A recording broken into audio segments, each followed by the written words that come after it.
오늘 함께 나누실 말씀은 구약성경 창세기 1장 24절에서 2장 3절까지의 말씀 함께 보겠습니다. 창세기 1장 24절에서 2장 3절까지의 말씀,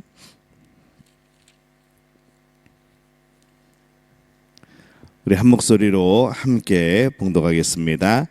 하나님이 이르시되 땅은 생물을 그 종류대로 내되 가축과 기는 것과 땅의 짐승을 종류대로 내라 하시니 그대로 되니라.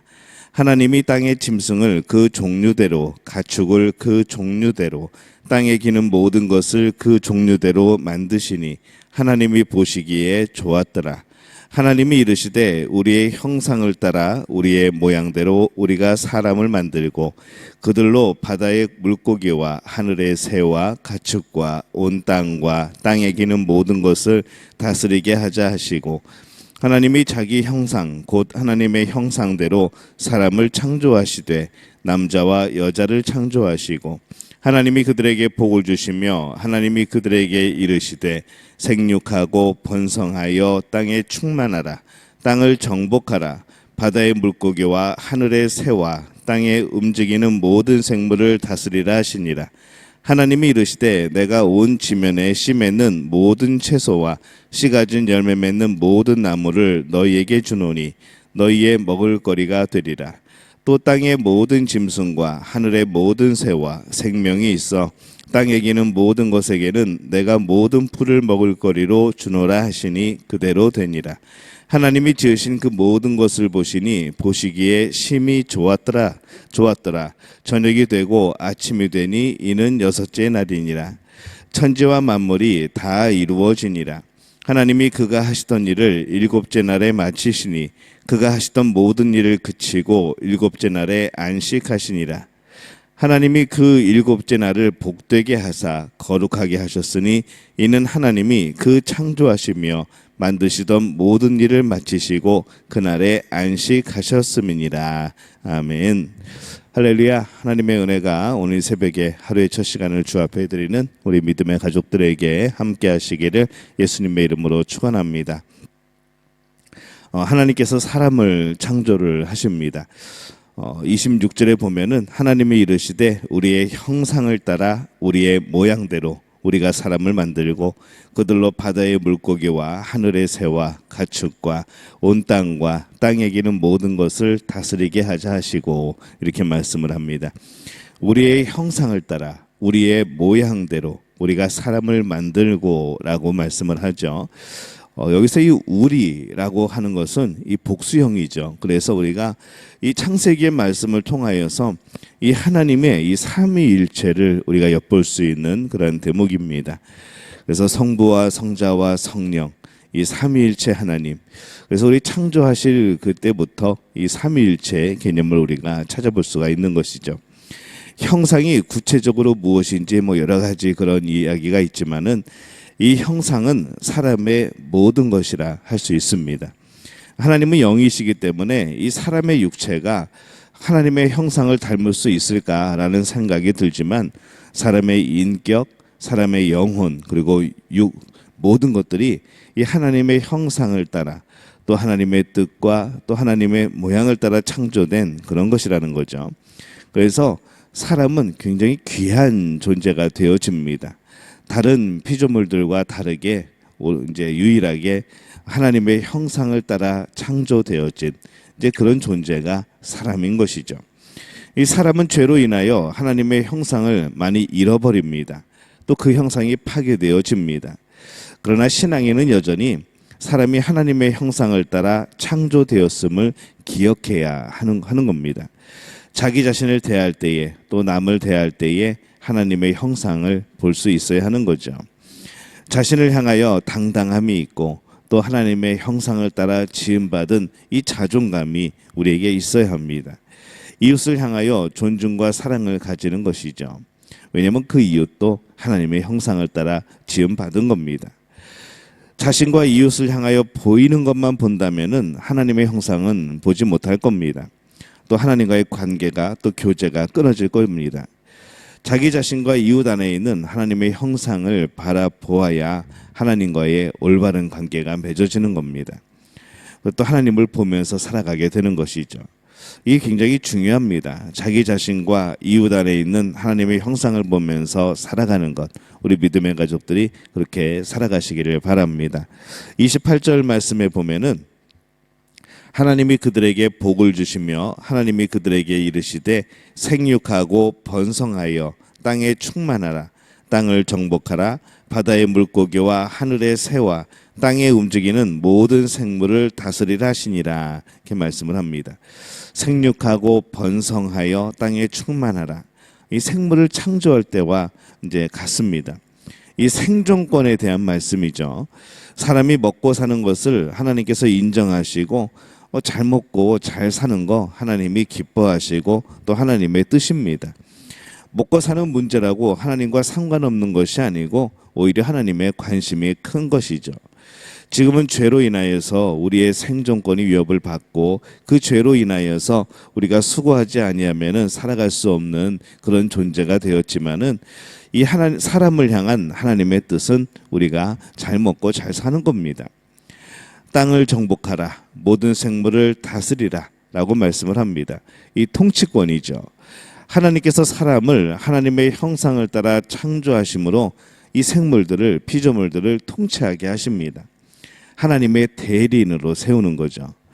이 창세기가 쓰여진 당시의 사람들은 이 왕이 어떤 특별한 존재였습니다.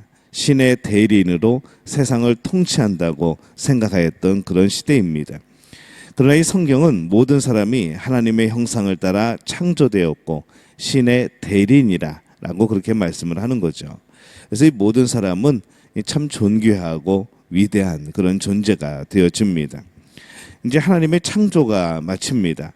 2장 2절에 보면은 하나님이 그가 하시던 일을 일곱째 날에 마치시니 그가 하시던 모든 일을 그치고 일곱째 날에 안식하니라. 우리가 이거 참 좀 주의해서 볼 필요가 있습니다. 일곱째 날에 마치시니 이 구절을 때로는 우리가 오해를 하여서 어떤 사본에는 여섯째 날이라고 번역을 해놨습니다. 이 사람을 창조하고 이제 창조를 마쳤다고 생각을 하는 것이죠. 그래서 일곱째 날에 마쳤다고 하니까 일곱째 날에는 안식한 것 아닌가, 일곱째 날에는 그냥 쉰 것 아닌가 그런 생각을 듭니다. 근데 말씀에는 분명히 일곱째 날에 마치시니 이렇게 되어 있습니다. 이 창조는 여섯째 날에 사람 창조로 마치는 것이 아니라 일곱째 날에 안식까지가 창조입니다. 안식까지 포함시켜야 되는 것이죠. 일곱째 날의 안식은 우리는 그 안식을 뭐라고 생각을 하는가 하면은 그냥 쉬었다라고 생각을 합니다. 근데 단순한 그냥 쉬는 것이 아니죠. 모든 하던 일들을 내려놓고 쉬는 개념의 안식이 아닙니다. 사람들은 자신의 여섯째 날까지 열심히 일하고 일곱째 날에 일에서 쉬는 것, 일에서 벗어나는 것을 생각하기 때문에 이 하나님이 안식하셨다 그러면은 하나님도 창조하시고 사람을 창조하시고 그 다음에 아무것도 안 하시고 그냥 일에서 손 놓으시고 쉬셨다라고 그렇게 이해를 하는 겁니다. 근데 그게 아니라는 거죠. 하나님이 일곱째 날에 쉬신 것이 아니라 일곱째 날에 안식하는 겁니다.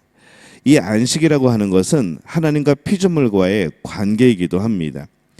창조는 창조로 끝이 나는 것이 아니라 하나님과 피조물의 안식과의 관계까지 이어지는 것이죠. 하나님께서 창조하신 것들을 누리시고 또 이 피조물이 창조주 안에서 안식하는 것, 이제 그것이 바로 창조의 완성이 되어지는 겁니다.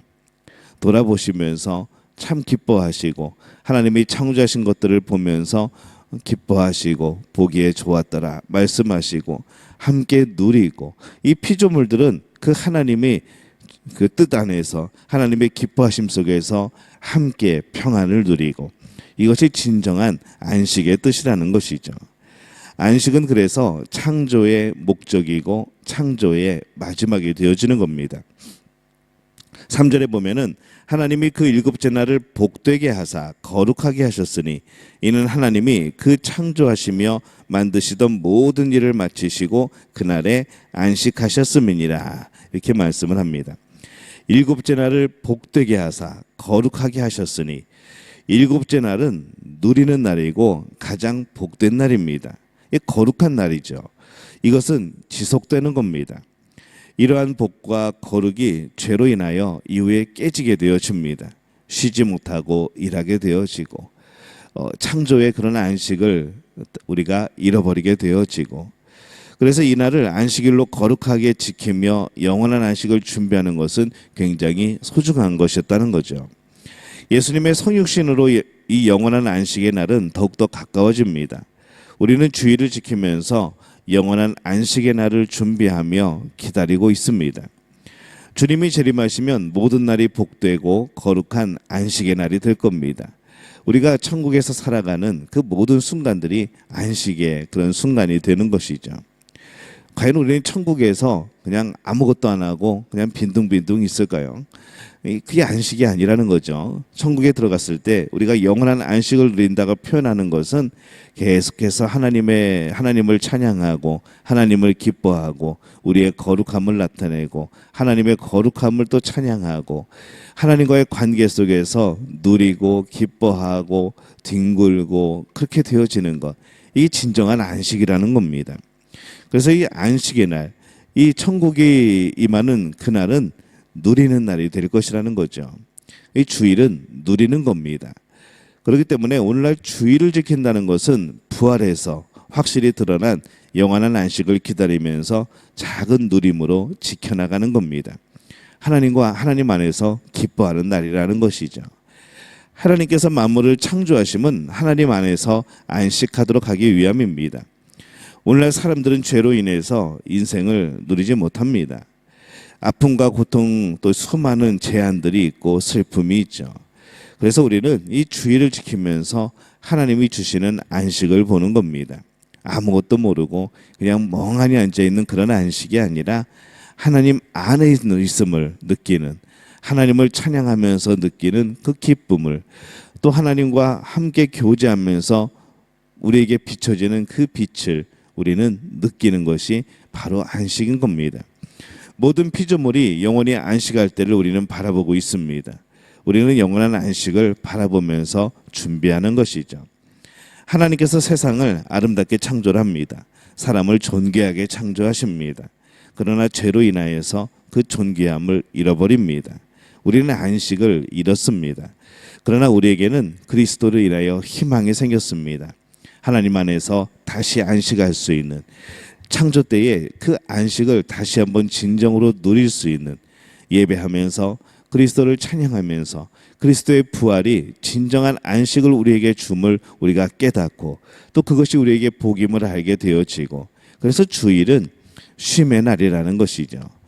일하라는 쉼이 아니고 하나님과 함께 교제하는, 세상에서 살아왔던 많은 일들 속에서 그것을 잠시 내려놓고 세상에서도 예배가 되어야 되고 세상에서도 항상 하나님과 교제해야 되지만은 이 안식일만큼은, 이 주일만큼은 더욱더 하나님께 집중하여서 우리에게 행하신 일들을 찬양하고 우리가 영원한 천국에서 누릴 그 안식을 우리가 미리 경험하고 또 미리 연습하는 그런 날이 주일이 되어집니다. 여러분에게 이 안식이 회복되어지시기를 바랍니다. 주일의 거룩함이 회복되어지시기를 바랍니다. 우리가 이렇게 열심히 주일에 하나님을 찬양하고 기뻐하고 이 모든 것들이 바로 영원한 안식을 준비하는 우리의 모습입니다. 그러기 위해서는 우리가 사람 안에 있는 하나님의 형상을 바라보고 우리가 우리 안에 있는 하나님의 그런 섭리와 하나님의 뜻과 하나님의 손길을 발견하는 것이 우리에게는 참 중요한 일이 되어집니다. 오늘 여러분들은 안식을 잘 하고 있습니까? 주일을 거룩하게 지키고 있습니까?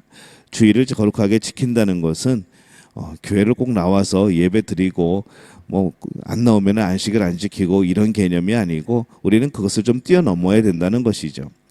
주일날 나오고 안 나오고의 그런 수준이 아니고 정말 우리가 주 앞에서 안식을 누리며 살아가는가, 진정한 교제의 날이 되어지는가, 진정으로 하나님을 기뻐하는 날이 되어지는가, 오늘 우리가 이 안식을 지키고 주의를 지킴으로 인하여서 하나님의 형상에 더욱더 가까이 가는, 또 하나님의 뜻하신 바에 더욱더 합당하게 되어지는 그 거룩한 백성이 되어지는 우리 모두가 되시기를 예수님의 이름으로 축원합니다.